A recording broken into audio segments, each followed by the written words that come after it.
பூமியில் உள்ள மலைத்தொடர்கள் ஆயிரக்கணக்கான விலங்குகள், பறவைகள், ஆறுகள் மற்றும் பனிப்பாறைகளின் உயிர்நாடியாக விளங்குகின்றன. வட அமெரிக்காவின் இதயத்தில் சுமார் 4800 கிலோமீட்டர் நீளமாக பறந்து விரிந்திருக்கக்கூடிய ராக்கி மலைத்தொடர் அப்படிப்பட்ட ஒரு இயற்கை அதிசயம்தான். பனியால் மூடப்பட்ட சிகரங்கள், ஆழமான பள்ளத்தாக்குகள், நீல நிற ஏரிகள், அடர்ந்த ஊசி இலை காடுகள் மற்றும் சக்தி வாய்ந்த வேட்டையாடிகளின் உலகமான இந்த மலைத்தொடர் கண்டத்தின் மிக முக்கியமான உயிரியல் மண்டலங்களில் ஒன்றாகவும் இருக்கின்றது. ராக்கி மலைத்தொடர் கனடாவின் வடக்கில் இருக்கக்கூடிய பிரிட்டிஷ் கொலம்பியா மற்றும் அல்பர்டா பகுதியிலிருந்து துவங்கி அமெரிக்காவின் மொண்டானா, வயோமிங், கொலராடோ, யூட்டா மற்றும் நியூ மெக்சிகோ வரை தெற்கே நீண்டு நிற்கிறது. பல மாநிலங்களையும் மாகாணங்களையும் இணைக்கக்கூடிய இந்த மலைத்தொடர் வட அமெரிக்காவின் முதுகெலும்பு என்று அழைக்கப்படுகிறது. இங்கிருந்து தோன்றக்கூடிய ஆறுகள் பசிபிக் பெருங்கடல், அட்லாண்டிக் பெருங்கடல் மற்றும் ஆர்க்டிக் பெருங்கடல் நோக்கி பாய்கிறது. இந்த மலைத்தொடர் சுமார் 5 முதல் 8 கோடி ஆண்டுகளுக்கு முன்பு ஏற்பட்ட நிலத்தட்டு இயக்கங்களால் உருவானது. பூமியின் அடியில் இருந்த மாபெரும் அழுத்தம் பாறைகளை மேலே தள்ளி ஆயிரக்கணக்கான மீட்டர் உயரம் இருக்கக்கூடிய சிகரங்களை உருவாக்கியது. பின்பு பனி யுகங்களின் போது நகர்ந்த பனிப்பாறைகள் பள்ளத்தாக்குகளை செதுக்கி இன்று நாம் காணும் அழகிய இயற்கை காட்சிகளையும் உருவாக்கின.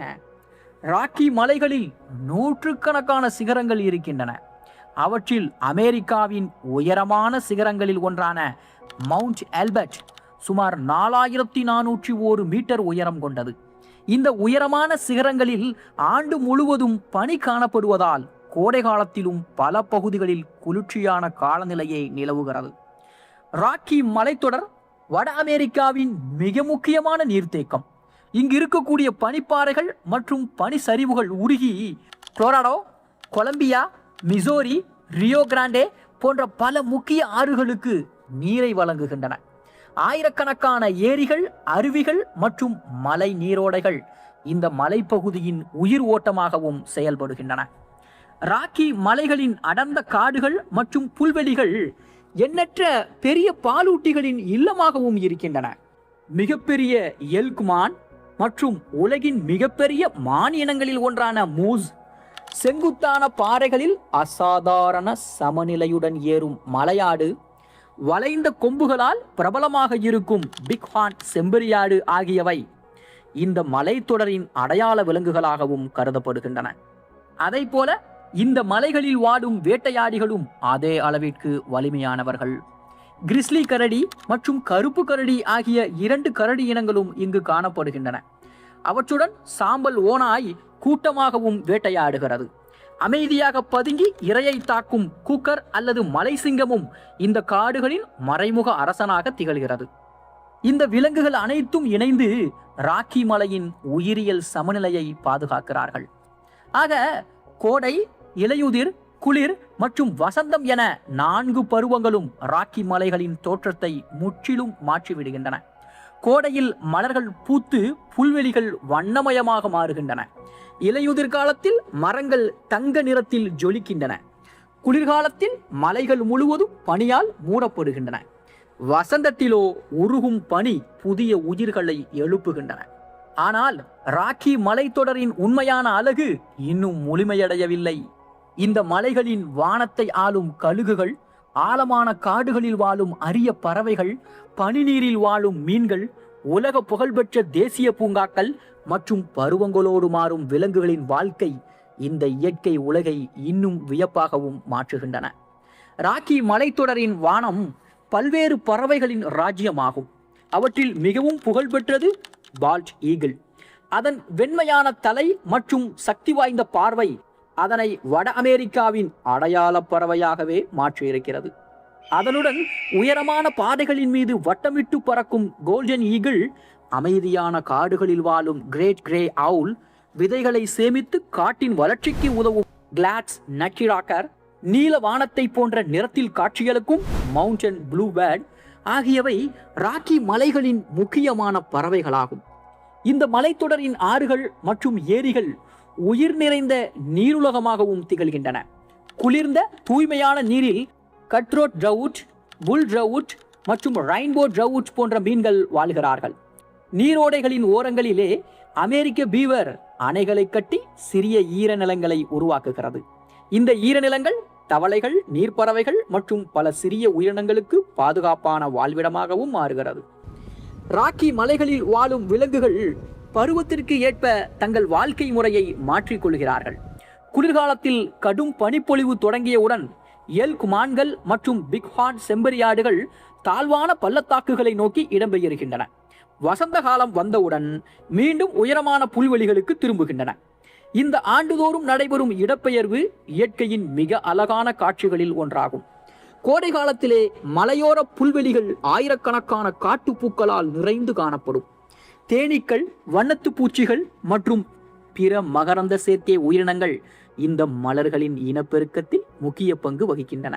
ஒரு சிறிய பூச்சியிலிருந்து மாபெரும் கரடி வரை அனைத்தும் ஒன்றோடொன்று இணைந்து ஒரு உயிரியல் வலையாக இங்கு வாழ்கிறார்கள். அதை போல ராக்கி மலைத்தொடரில் உலக புகழ்பெற்ற பல தேசிய பூங்காக்கள் அமைந்திருக்கின்றன. எல்லோஸ்டோன் தேசிய பூங்கா தனது வெண் நீரூற்றுகள், கீசர்கள் மற்றும் காட்டெருமை கூட்டங்களுக்காக உலகம் முழுவதும் அறியப்படுகிறது. ராக்கி மவுண்டன் தேசிய பூங்கா, பான்ஃப் தேசிய பூங்கா மற்றும் ஜாஸ்பர் தேசிய பூங்கா ஆகியவை பனிச்சிகரங்கள், பளிங்கு போன்ற ஏரிகள் மற்றும் அபூர்வ விலங்குகளுக்காக இயற்கை ஆர்வலர்களின் சொர்க்கமாகவும் விளங்குகிறது. அதை போல ராக்கி மலைகளின் உயரமான பகுதிகளிலே மரங்கள் வளர முடியாத எல்லையை தாண்டியவுடன் ஆல்பைன் புல்வெளிகள் தொடங்குகின்றன. இங்கு கோடை காலம் சில வாரங்களை நீடிக்கும். அந்த குறுகிய காலத்திலேயே தாவரங்கள் பூத்து விதைகளை உருவாக்கி பூச்சிகள் மற்றும் சிறிய பாலூட்டிகளோ தங்கள் வாழ்க்கை சுழற்சியை விரைவாக நிறைவு செய்கின்றன. இயற்கையின் நேரத்தோடு போட்டியிடும் உலகமாகவும் இது இருக்கின்றது. இன்று ராக்கி மலைத்தொடர் பல சவால்களையும் எதிர்கொள்கிறது. சில பகுதிகளில் காட்டுத் தீகள் அதிகரித்திருக்கின்றன. வெப்பநிலை மாற்றத்தால் பனிப்பாறைகள் மெதுவாக சுருங்குகின்றன. சில விலங்குகளின் வாழ்விடங்களும் மாறி வருகின்றன. இருந்தாலும் தேசிய பூங்காக்கள், வனவிலங்கு பாதுகாப்பு திட்டங்கள் மற்றும் அறிவியல் ஆய்வகங்கள் இந்த அற்புதமான உயிரியல் மண்டலத்தை பாதுகாக்க தொடர்ந்து செயல்பட்டு வருகின்றன. ஆக ராக்கி மலைத்தொடர் பனியால் அலங்கரிக்கப்பட்ட சிகரங்களின் அழகை மட்டும் கொண்ட உலகம் அல்ல.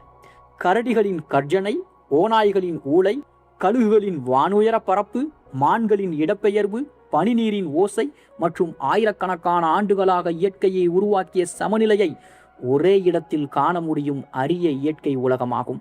அதனால்தான் ராக்கி மலைத்தொடர் பூமியின் மிக சிறந்த மலை உயிரியல் அமைப்புகளில் ஒன்றாக இன்று வரை மதிக்கப்படுகிறது.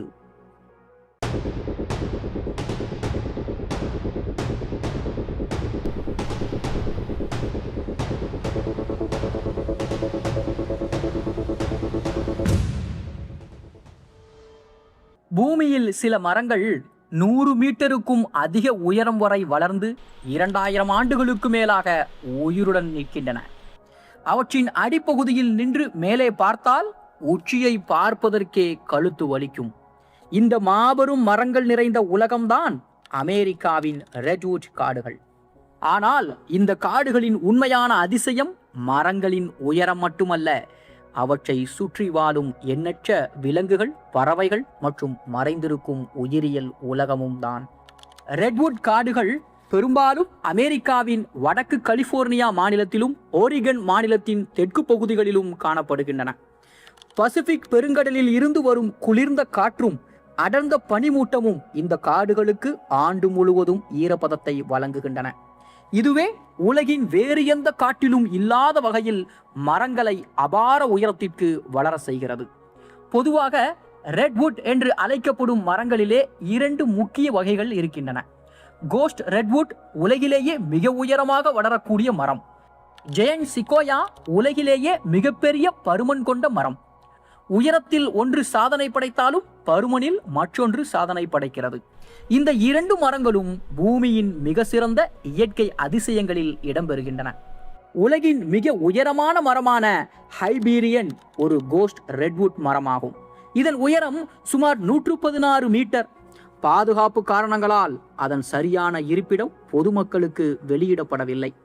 ஆயிரக்கணக்கான ஆண்டுகள் வளர்ந்த இந்த மரங்கள் மேகங்களுக்கு நடுவே தங்கள் உச்சியை மறைத்து நிற்கின்றன.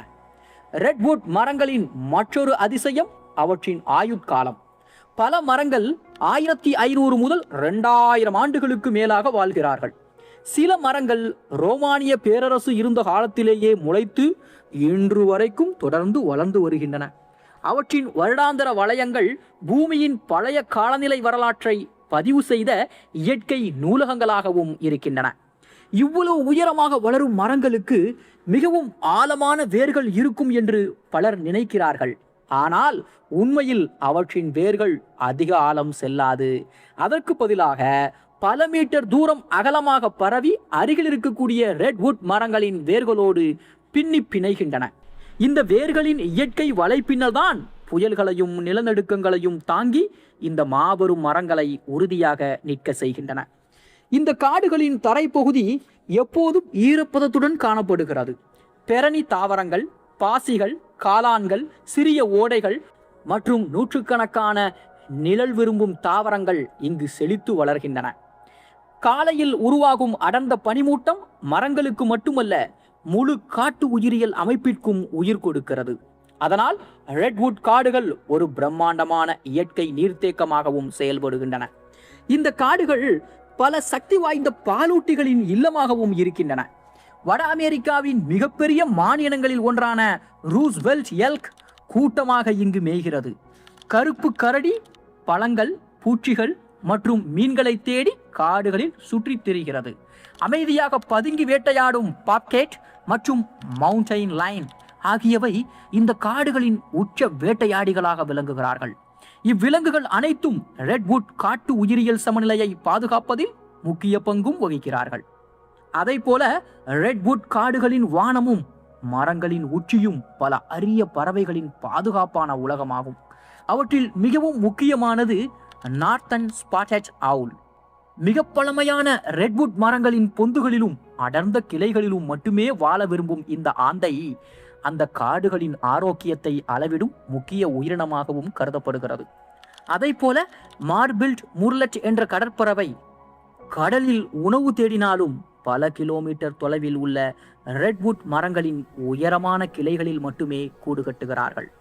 மரங்களின் உச்சிப்பகுதி தனியாகவே ஒரு உயிரியல் உலகமாக இருக்கின்றது.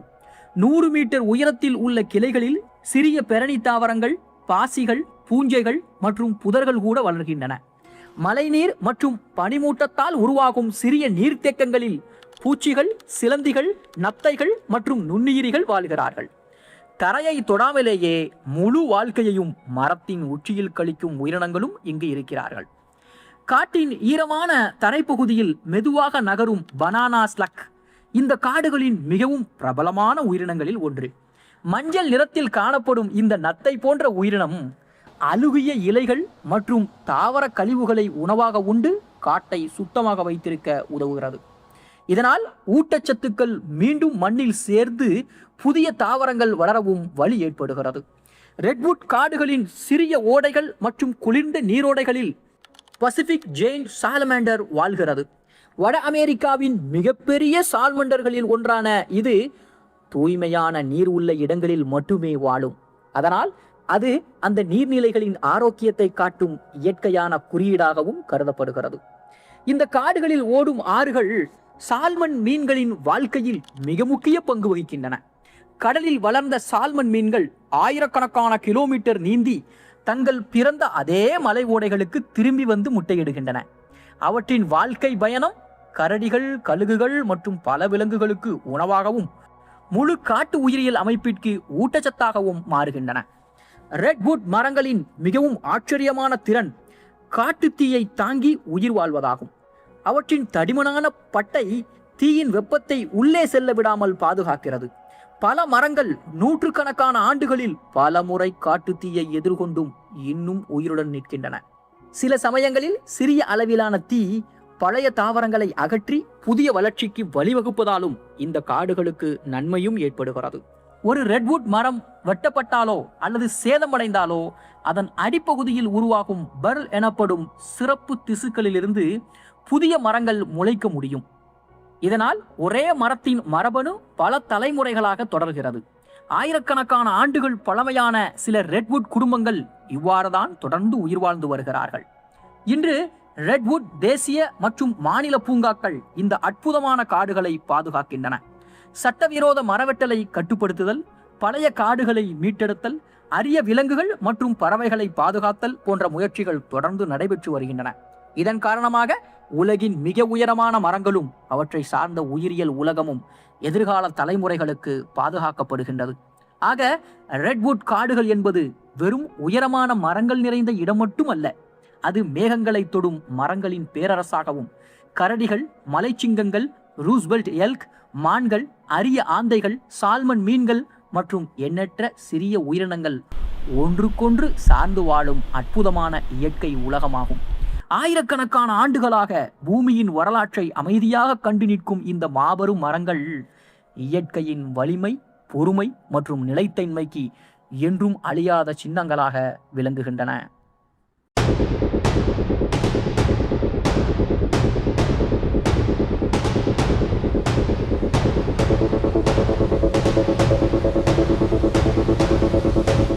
பூமியில் மனித நாகரிகங்களையும் எண்ணற்ற உயிரினங்களையும் ஆயிரக்கணக்கான ஆண்டுகளாக தாங்கி நிற்கும் சில நதிகள் இருக்கின்றன.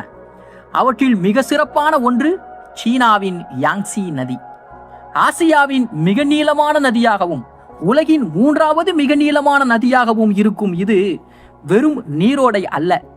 பனிமலைகள், ஆழமான பள்ளத்தாக்குகள், அரிய விலங்குகள், பரந்த சதுப்பு நிலங்கள் மற்றும் கோடிக்கணக்கான உயிர்களின் வாழ்வாதாரமாக விளங்கும் இயற்கையின் மகத்தான படைப்பு. யாங்சி நதி சீனாவின் திபெத்திய உயர்நில பகுதியில் இருக்கக்கூடிய தாங்கலா மலைத்தொடரின் பனிப்பகுதிகளில் உருவாகுகிறது. அங்கிருந்து சுமார் 6300 கிலோமீட்டர் தூரம் கிழக்கு நோக்கி பயணித்து இறுதியில் கிழக்கு சீன கடலிலே கலக்கிறது. இந்த நீண்ட பயணத்தில் மலைகள், பள்ளத்தாக்குகள், சமவெளிகள் மற்றும் வளமான விவசாய நிலங்களை இணைக்கிறது. இந்த நதி சீனாவின் பல்வேறு காலநிலை மண்டலங்களையும் கடந்து செல்கிறது. மேற்கு பகுதியில் உறைபனியால் மூடப்பட்ட மலைப்பகுதிகள் காணப்படுகின்றன.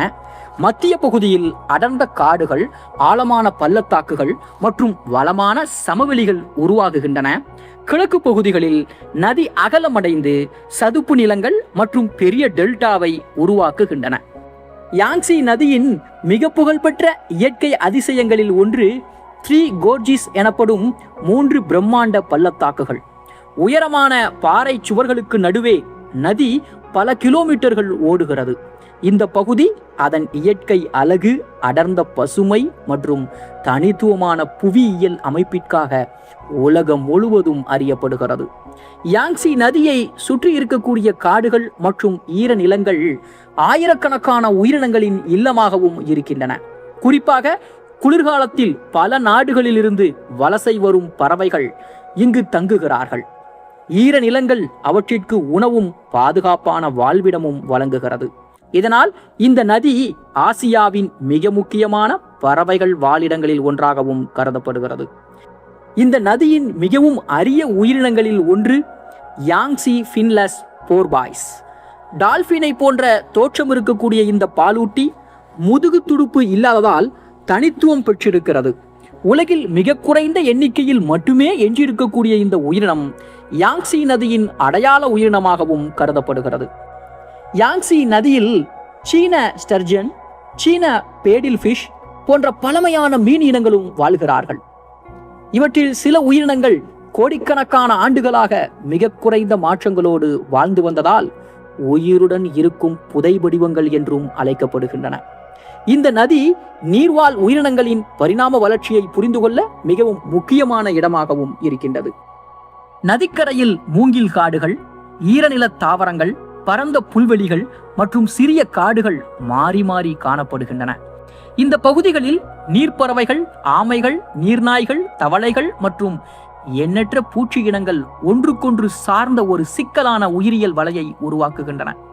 இந்த உயிரியல் அமைப்பின் ஒவ்வொரு பகுதியும் யாங்சி நதியின் இயற்கை சமநிலையை தக்க வைத்திருக்க முக்கிய பங்காற்றுகின்றன. நதியின் நடுப்பகுதி மற்றும் கீழ்ப்பகுதியில் பறந்து விரிந்திருக்கக்கூடிய ஏரிகள் மற்றும் சதுப்பு நிலங்கள் வெள்ள நீரை இயற்கையாக கட்டுப்படுத்தும் மிகப்பெரிய அமைப்புகளாக செயல்படுகின்றன. பருவமழை காலங்களில் கூடுதல் நீரை தற்காலிகமாக சேமித்து பின்பு மெதுவாக மீண்டும் நதிக்குள் அனுப்புகின்றன. இதனால் ஆயிரக்கணக்கான உயிரினங்களுக்கு பாதுகாப்பான வாழ்விடமும் நீர்வாழ் தாவரங்களுக்கு வளமான சூழலும் உருவாகுகிறது. யாங்சி நதியை சுற்றி இருக்கக்கூடிய பகுதிகளில் உலக புகழ்பெற்ற சீன முதலை வாழுகிறது. உலகிலேயே மிக அரிதான முதலை இனங்களில் ஒன்றான இது மற்ற முதலைகளைப் போல பெரிதாக வளராது. அமைதியான நீர்நிலைகள், சதுப்பு நிலங்கள் மற்றும் மெதுவாக ஓடும் கால்வாய்களில் வாழும் இந்த உயிரினம் கோடிக்கணக்கான ஆண்டுகளாக பரிணாம மாற்றங்களை தாண்டி உயிர் வாழ்ந்து வரும் பழமையான வேட்டையாடிகளில் ஒன்று. இந்த நதி பல வகையான ஆமைகளின் பாதுகாப்பு மையமாகவும் விளங்குகிறது. மென்மையான ஓடுகொண்ட ஆமைகள், நன்னீர் ஆமைகள் மற்றும் சில சிறிய ஊர்வன இனங்கள் மணல் கரைகளிலும் அமைதியான நீர்ப்பகுதிகளிலும் வாழ்கிறார்கள். அவற்றின் முட்டைகள் பல பறவைகள் மற்றும் சிறிய பாலூட்டிகளுக்கு உணவாக மாறினாலும் போதுமான எண்ணிக்கையில் குட்டிகள் வளர்ந்து இந்த இனங்களை தொடர்ந்து பாதுகாத்து வருகின்றன. யாங்சி நதியின் ஈர நிலங்கள் ஆசியாவின் மிக முக்கியமான பறவைகள் வாழிடங்களில் ஒன்றாகும். ஒவ்வொரு ஆண்டும் Siberian crane, oriental stork, swan வாத்துகள், பல வகையான நாரைகள் மற்றும் வாத்துகள் ஆயிரக்கணக்கான கிலோமீட்டர்கள் பறந்து இங்கு வந்து குளிர்காலத்தை கழிக்கின்றன. இந்த வலசை பறவைகளின் வருகையால் முழு நதிக்கரையும் உயிர் போடு மாறிவிடுகிறது. நதிக்கரையோர காடுகளிலே ரீவ்ஸ் மான்ஜாக் எனப்படும் சிறிய மான்கள், காட்டுப்பன்றி, ராக்கூன் நாய், மூங்கில் எலி போன்ற பல பாலூட்டிகள் வாழ்கிறார்கள். மேல் பகுதி மலைக்காடுகளில் சில இடங்களில் தங்க நிற மூக்கு குரங்கு போன்ற அரிய விலங்குகளும் காணப்படுகின்றன. இந்த மலைகளிலிருந்து சமவெளி வரை தொடர்ச்சியாக அமைந்திருக்கக்கூடிய இயற்கை வாழ்விடங்கள் பல உயிரினங்கள் சுதந்திரமாக இடம்பெயரவும் உதவுகின்றன. யாங்சி நதியின் மேல் பகுதியில் ஓடும் வேகமான நீரோடைகள் எண்ணற்ற பூச்சி இனங்களின் பிறப்பிடமாகவும் இருக்கின்றன. மேஃப்ளை, கேடிஸ்ஃப்ளை மற்றும் ஸ்டோன்ஃப்ளை போன்ற பூச்சிகள் தூய்மையான நீரில் மட்டுமே வளரக்கூடியவை. அவை மீன்களுக்கு முக்கிய உணவாகவும், அதே சமயம் மீன்களோ பறவைகள் மற்றும் பெரிய வேட்டையாடிகளுக்கு உணவாகவும் மாறுவதால் முழு உணவுச் சங்கிலியின் அடித்தளமாக இந்த சிறிய உயிரினங்கள் செயல்படுகின்றன. யாங்சி நதி மாபெரும் பேண்டா வாழும் மூங்கில் காடுகளுக்கு அருகில் இருக்கக்கூடிய மலைப்பகுதிகளையும் நீரால் செழிக்கச் செய்கிறது. பேண்டாக்கள் நேரடியாக நதிக்கரையில் வாழவில்லை என்றாலும் யாங்சி நதியின் துணை நதிகள் மற்றும் மலை சுழற்சி உருவாக்கும் ஈரப்பதமே அந்த மலைக்காடுகளின் மூங்கில் வளர்ச்சிக்கு ஆதாரமாகவும் இருக்கின்றது. இதனால் இந்த நதி பேண்டா வாழ்விடங்களின் இயற்கை சமநிலையிலும் மறைமுகமாக முக்கிய பங்கு வகிக்கின்றன. இன்று யாங்சி நதி உலகின் மிக அதிகமாக ஆய்வு செய்யப்படும் நதிகளில் ஒன்றாகவும் இருக்கின்றது. புதிய உயிரினங்களை கண்டறிதல், ஈரநிலங்களை பாதுகாத்தல், அரிய நீர்வாழ் பாலூட்டிகளை கண்காணித்தல் மற்றும் நீரின் தரத்தை மேம்படுத்துதல் போன்ற பல அறிவியல் முயற்சிகள் தொடர்ந்து நடைபெற்று வருகிறது. இந்த ஆய்வுகள் யாங்சி நதியின் உயிரியல் செழிப்பை எதிர்கால தலைமுறைகளுக்கு பாதுகாக்கவும் உதவுகின்றன. ஆக ஆசியாவின் மிக நீளமான இந்த நதி பனிமலைகளில் பிறந்து பள்ளத்தாக்குகள், காடுகள், ஈரநிலங்கள் மற்றும் சமவெளிகளை இணைக்கும் உயிரின் பாதையாக தொடர்ந்து ஓடிக்கொண்டிருக்கிறது. ஆயிரக்கணக்கான தாவரங்கள், மீன்கள், ஊர்வன, பாலூட்டிகள் மற்றும் பறவைகளின் வாழ்க்கையை தாங்கி நிற்கும் யாங்சி நதி பூமியில் இயற்கை, நீர் மற்றும் உயிர்கள் ஒன்றுக்கொன்று எவ்வளவு ஆழமாக இணைந்திருக்கின்றன என்பதை அமைதியாக எடுத்துக்காட்டும் உலகின் மிக அற்புதமான நதிகளில் ஒன்றாக திகழ்கிறது.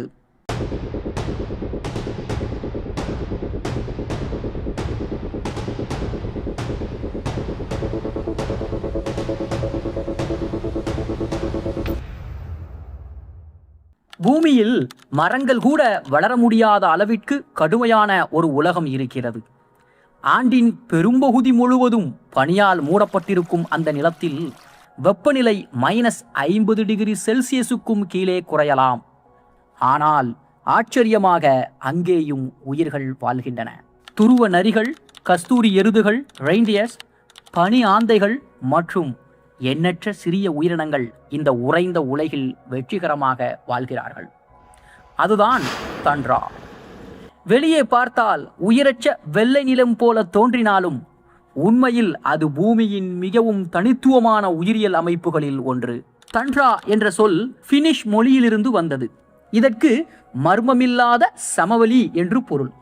இந்த பெயரே அதன் இயற்கையை முழுமையாக விளக்குகிறது. வட அமெரிக்காவின் அலாஸ்கா, கனடா, கிரீன்லாந்து, ஸ்காண்டினேவிய நாடுகள் மற்றும் ரஷ்யாவின் வடக்கு பகுதிகளில் ஆயிரக்கணக்கான கிலோமீட்டர்கள் பறந்து விரிந்த இந்த நிலப்பரப்பு உலகின் மிகவும் குளிரான உயிரியல் மண்டலங்களில் ஒன்றாகவும் இருக்கின்றது. அதே சமயம் உலகின் மிக உயரமான மலைகளிலும் ஆல்பைன் தண்ட்ரா எனப்படும் இதை போன்ற சூழல் காணப்படுகிறது. தண்ட்ராவின் மிக முக்கியமான சிறப்பு அதன் அடியில் இருக்கக்கூடிய பெர்மாஃப்ராஸ்ட் ஆகும்.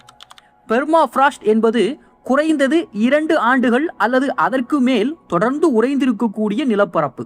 ஆனால் உண்மையில் தண்ட்ராவின் பல இடங்களில் ஆயிரக்கணக்கான ஆண்டுகளாக மண் முழுமையாக உறைந்தே இருக்கின்றது. கோடை காலத்தில் மேலே இருக்கும் சில சென்டிமீட்டர் மண் மட்டுமே உருகக்கூடியது. அதன் கீழே இருக்கும் மண் தொடர்ந்து பனிக்கட்டியை போல உறைந்த நிலையிலேயே இருக்கும். இதனால்தான் தண்ட்ராவில் பெரிய மரங்கள் வளர முடியாது. ஒரு மரம் வளர்வதற்கு அதன் வேர்கள் ஆழமாக மண்ணுக்குள் செல்ல வேண்டும். ஆனால் பெர்மாஃப்ராஸ்ட் அந்த வேர்களை தடுக்கிறது. அதை போல கோடைகாலமும் அங்கே மிக குறுகிய அளவில்தான் இருக்கும். சில வாரங்கள் அல்லது 2 மாதங்கள் மட்டுமே தாவரங்கள் வளர்வதற்கு நேரம் கிடைக்கும். அதனால் இங்கு பாசி, லைக்கன், சிறிய புதர்கள், புல்கள் மற்றும் மிக குறைந்த உயரம் இருக்கக்கூடிய தாவரங்கள் மட்டுமே வளர்கின்றன. துண்ட்ரா உலகம் ஆண்டு முழுவதும் ஒரே மாதிரியாக இருப்பதில்லை. குளிர்காலத்தில் முடிவில்லாத வெள்ளை பனிப்பரப்பாக இருக்கும். இந்த நிலம் கோடை காலத்தில் முற்றிலும் வேறு உலகமாக மாறிவிடும். பனி உருகியதும் ஆயிரக்கணக்கான சிறிய மலர்கள் பூக்கின்றன. சதுப்பு நிலங்கள் உருவாகுகின்றன. பூச்சிகள் பெருகுகிறார்கள். சில வாரங்களுக்கு துண்ட்ரா முழுவதும் உயிர்ப்போடு மாறுகிறது. இதனால் பல உயிரினங்கள் இந்த குறுகிய காலத்திலேயே உணவு சேகரித்து இனப்பெருக்கத்தையும் முடிக்கின்றன. அதை போல இந்த கோடைகால மாற்றம் என்பது உலகம் முழுவதிலும் இருந்து பறவைகளை துண்ட்ராவிற்கு அழைத்து வருகிறது. வாத்துகள், அன்னங்கள், வலசை பறவைகள், கடற்பறவைகள் என கோடிக்கணக்கான பறவைகள் இங்கு வந்து முட்டையிட்டு குஞ்சுகளை வளர்க்கிறார்கள்.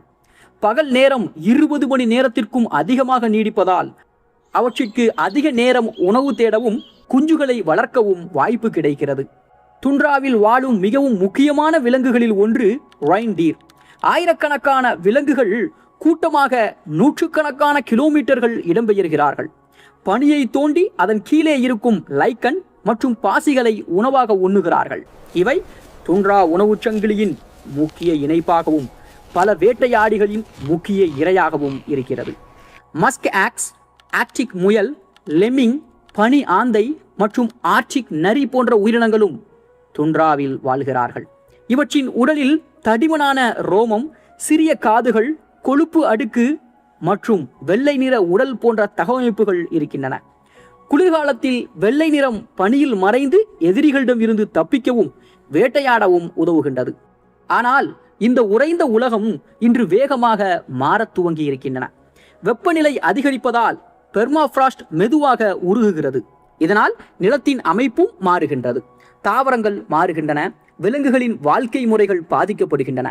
உலகின் காலநிலையையே பாதிக்கக்கூடிய இந்த மாற்றங்கள் துண்ட்ராவின் எதிர்காலத்தை புதிய கட்டத்திற்கு கொண்டு செல்கிறது.